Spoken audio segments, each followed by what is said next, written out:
X15s by Jack Gantos. When I was 14, I kept pestering a gang until they invited me to join them. We were called the X15s after the black pointy-toed shoes I was told to buy. I also had to buy a pair of beige Levi's and a black V-neck t-shirt.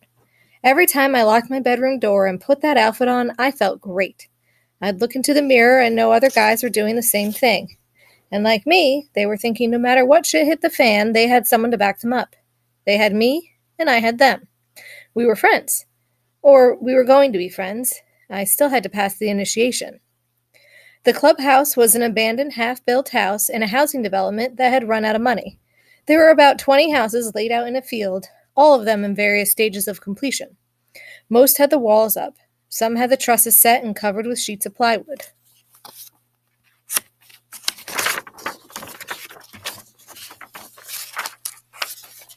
On my first night there, I wore my new clothes. The leader, Robbie, announced that each of us new members was to go hunting and return to the headquarters with a dead pet.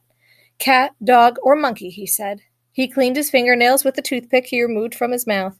No turtles or goldfish, he warned us, as though someone before had made that mistake. He had combed his hair down to his eyebrows and over his ears so that it looked like a German helmet. I didn't want to spoil my initiation, and so listened carefully as the more experienced members stood to one side and talked among themselves. I looked around and spotted a few of the new guys standing alone in the shadows. They looked as anxious as I felt, but after the initiation, I'd be standing with the old members. I'd be one more among them. The last one back has to eat a dead whatever, Robbie said, and twisted his dark lips into a purplish sneer. He was bigger than the rest of us. He was the only one who had enough patience to lift weights. And don't make me wait around all night, he added, poking himself in the chest. I got something to do later on. He had been spending time with Bonnie Three Fingers. She was beautiful except for her mangled hand. Now beat it, Robbie ordered as we broke up. I jumped on my bicycle and headed toward home. The other new guys scattered in all directions. I rode as quickly as I could. I was afraid of Robbie's threat and didn't want to be the one to chew on a maggoty dead animal. I pedaled so fast I began to sweat across my upper lip. My teeth ached, but I felt good about myself because I seldom sweat, not even when I work hard in the sun. I figured I must be getting stronger. It didn't take long to reach my house. I pedaled up the driveway, then struggled to keep the bike moving as I steered across the grass toward the backyard. When I reached the screened-in porch, I stopped and carefully eased the bike down. I stood by the back door and listened. Across the canal, the parents of the Down syndrome girl argued. "It's your turn to help," the wife insisted. "I've been trapped in this house for weeks." There was no response. A door slammed. When I was certain my parents were in bed, I opened the back door. I walked through the kitchen and went to the Florida room, where the cat Simon slept in an open wicker suitcase. He was asleep. I petted him a few times. "Goodbye, Simon," I whispered. "I'll try to make this painless."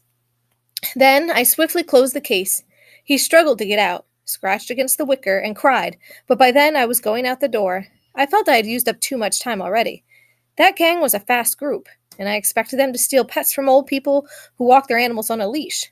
They'd probably snatch the leash away as they sped by on their bicycles and drag the animal along the asphalt until it was skinned down like a potato.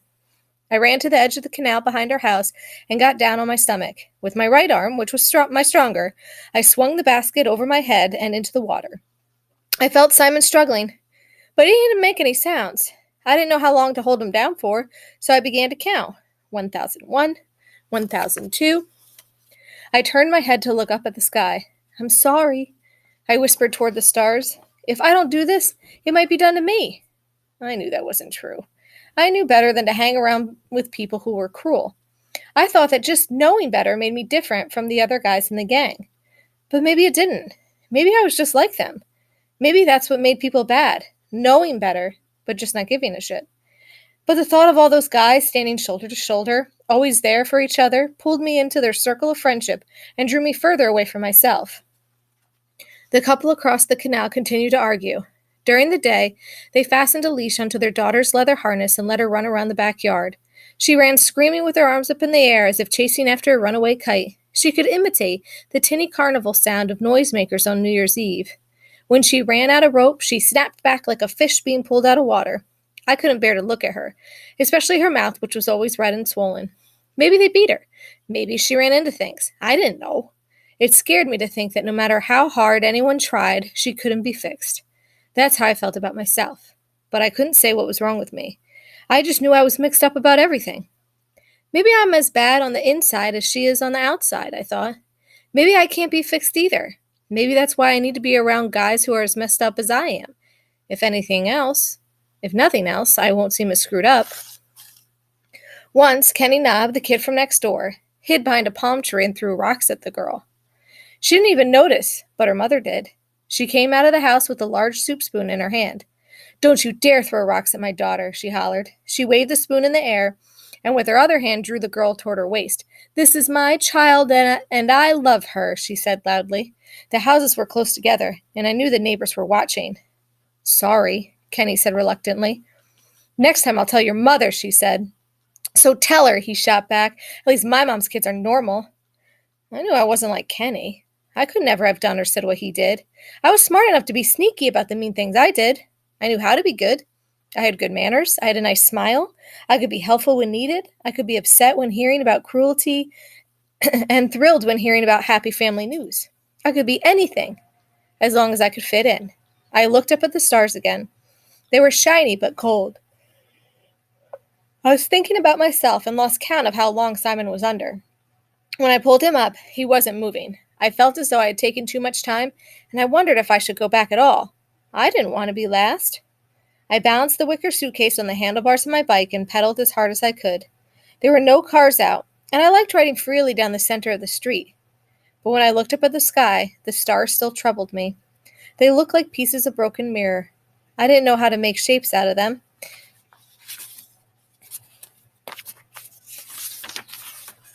And I didn't have time to make some up. To my right, another new kid pulled up on his bicycle. "What'd you get?" he asked. We were both breathing hard. He had a sack in his rear basket. "A cat," I said. "You? A duck?" I didn't think a duck qualified as a pet. I felt better just thinking that he might be the loser because of this mistaken judgment. Anybody could kill a duck. In Fort Lauderdale, they were everywhere, like pigeons. I watched him pedal his bicycle. He was wearing the same kind of beige Levi's and black sleeveless shirt. I could see that my arms were slightly bigger than his. "Where did you get the cat?" he asked. "Neighbors." "Which one?" "It doesn't matter," I said. Just then, Simon began to move around. He sneezed, then began to cry and claw at the wicker.